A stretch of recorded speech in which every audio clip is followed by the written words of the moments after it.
Hello po mga maminser. Ito po yung karsada ng Atimunan to Unisan Road. Ang kagandahan po na ring farm ay malapit po sa mga kabahayan. At hindi na rin po tayo mahihirapan magpakabit ng kuryente kasi kalapit lang po ang poste ng kuryente. Ito naman po yung farm. Ito pong farm na ito ay kapantayan po ito mga maminser. Pero yung parte ng dulo ay mayroon pong paangat. Ito po ay dikit na dikit sa mismong karsada.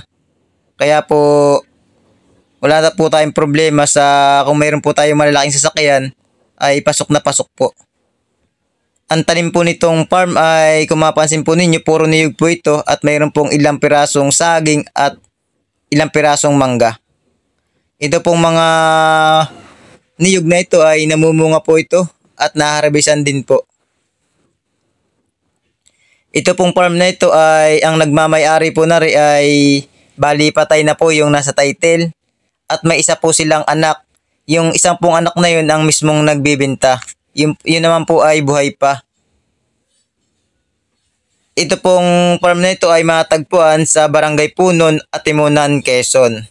At ang luang naman po nitong farm na ito ay 10,400 plus square meter. Bali 1 hectare po siya. At ang per square meter naman po ay 300 per square meter. Kasi itong kalapit po nitong mga farm na lote, ito po ay luti-luti na po. Kung mapansin po ninyo may mga magandang bahay na po, ayun po ay nakaluti-luti.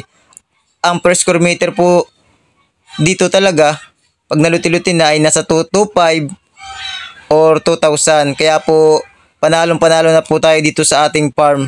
Kasi ang per square meter lang po nitong farm ay 300 per square meter. Ang kagandahan po ay mayroon na po tayong mapuprodukto dito tulad po ng mga bunga ng niyog. Ayan po, mapapansin naman po natin itong lupa ay halos kapantayan po na rin. Yung nasa parte lang po ng dulo, yun po yung medyo paangat. Ang sagot nga po pala ng may-ari nitong lupa, sagot na po nila ang deed of sale, capital gain tax, documentary stamp. Ayan po, ang hindi lang daw po nila sagot ay yung pagpapalipat ng title.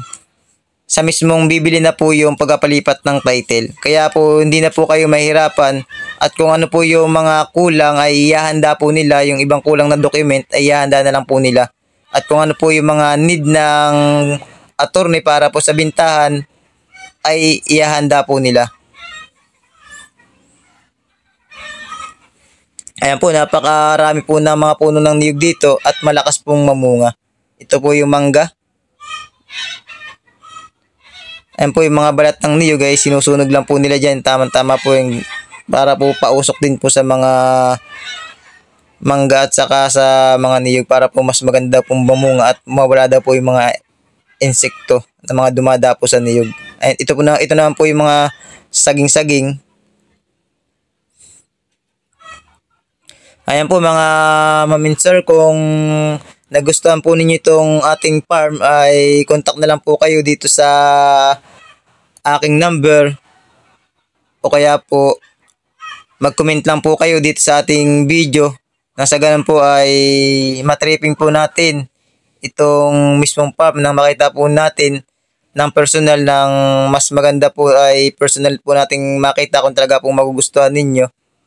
At doon po sa ibang mga detalye, doon sa mga interesado ay chat or tumawag lang po kayo. Nang sa ganun po ay masabi ko po sa